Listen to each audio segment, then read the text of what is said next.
quilômetros. Depois pedimos às pessoas que adivinhassem a real extensão do rio. And how long do you think it is? Must be close to 1,000 miles. Longer? Maybe 1,200? Longer than 500 miles. About 700 miles. Depois fizemos uma pergunta semelhante a outro grupo. O rio Mississippi tem uma extensão maior que 8.000 quilômetros ou menor? E também pedimos a eles para que adivinhassem a extensão que o rio tem de fato. I think it's shorter, probably about 2,500 miles long. Shorter, about 2,000. Shorter. Between 2,000 and 3,000 miles. A verdadeira extensão do Mississippi é 3.780 quilômetros. Quando perguntamos se a extensão era maior ou menor que 800 quilômetros, a resposta média foi cerca de 1.600 quilômetros apenas. Quando perguntamos maior ou menor que 8.000 quilômetros, a resposta média subiu para 3.200. How typical is it to get such divergent answers to problems such as that? This is quite a common pattern. This phenomenon may be described as an anchoring effect, in which the initial number, even though it's not a very credible estimate of the quantity in question, pulls the estimate, the final estimate, in this direction. Danny, is this anchoring bias limited to estimates of numbers, or does it hold for things that don't involve numbers at all? Well, it's not limited to numbers. And the general psychological principle here is that when you have information or an impression floating in your head, even when it's discredited or you don't quite believe it, it tends to have the weight of a suggestion and to pull your impressions toward itself, and that's the essence of the anchoring phenomenon.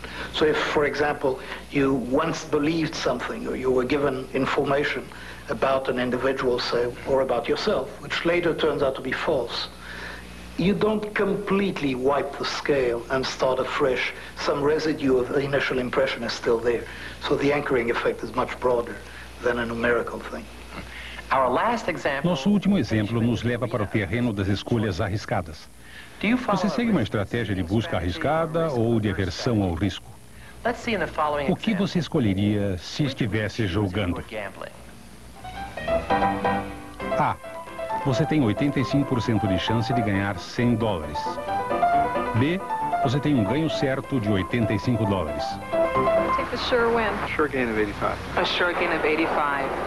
People generally prefer $85 for sure over the gamble with the same expected actuarial value, and this pattern has been known as risk aversion. It's an aversion to a risky prospect. Agora suponham que vocês têm uma perda certa de $85 ou 85% de probabilidade de perder $100. O que vocês preferem? I would take the 85% chance of losing. I'll take the 85% chance to lose. In this case, people seem to prefer the gamble over the sure loss. And that, again, is a very characteristic pattern. Notice that in this problem, just as in the one before, the gamble and the sure thing are equal in some sense. You can either lose $85 for sure or have a gamble which has an expected value of losing $85.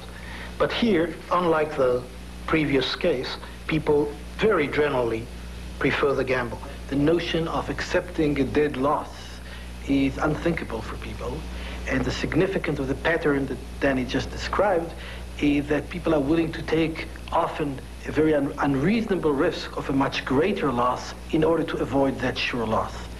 So, Danny, how would you sum up the practical implications of all we've been talking about?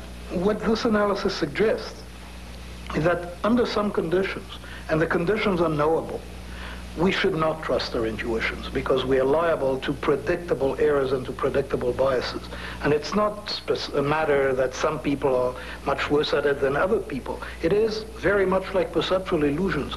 Those are situations in which most people are likely to make errors which can be known in advance. And the fact that we can predict in advance when intuition might falter gives us some hope of implementing procedures to avoid those errors, or implementing or improving some educational practices, at least to make people aware of the risks of error that they are running when they run them.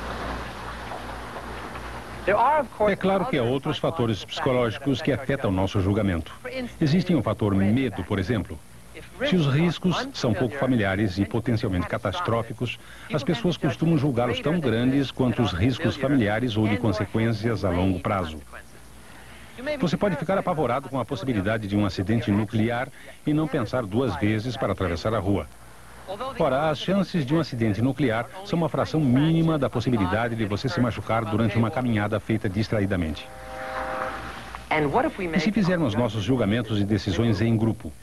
Será que isso pode garantir a racionalidade das nossas escolhas? E se formarmos um grupo com as pessoas mais brilhantes que conhecemos, o que poderia acontecer? Em 1960, o presidente John Kennedy deu o sinal verde para a desastrosa invasão da Baía dos Porcos, em Cuba. As tropas de Fidel Castro derrotaram estrondosamente a invasão planejada pelos Estados Unidos. Foi um tremendo constrangimento logo no início do governo Kennedy. O psicólogo Irving Janis estudou as gravações das reuniões de gabinete nas quais foi tomada a decisão de invadir Cuba e encontrou exemplos de raciocínio distorcido que chamou de pensamento grupal. In this particular decision, the dominant decision rule seemed to be preserve the harmony of the group. Don't make waves. Don't raise any critical questions. Don't express your doubts. And that gets me to one of the main symptoms of groupthink, which is self-censorship of doubts. And another such symptom is a sense of unanimity of the group that's based on the false assumption that silence means consent. So if nobody's raised any objections, the assumption is that everybody's going right along with it. There are a number of other important symptoms, like the illusion of invulnerability, as I call it, which refers to the tendency of the members of the group to feel, well, it may be a difficult problem that we've got on our hands here, but we're powerful enough and clever enough so that where others may fail, we'll certainly succeed.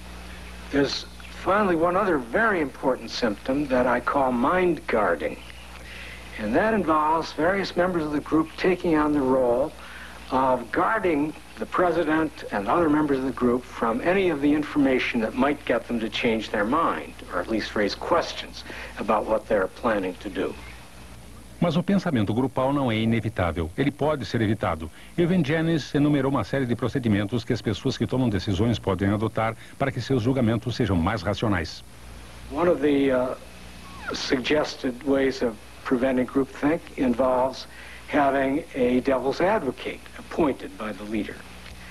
Another idea that emerges very clearly from the situation of isolation of the group is to have the leader deliberately bring in members of the government or others in the organization who have some information to convey to be present at various meetings and to encourage them to raise whatever objections or ideas occur to them.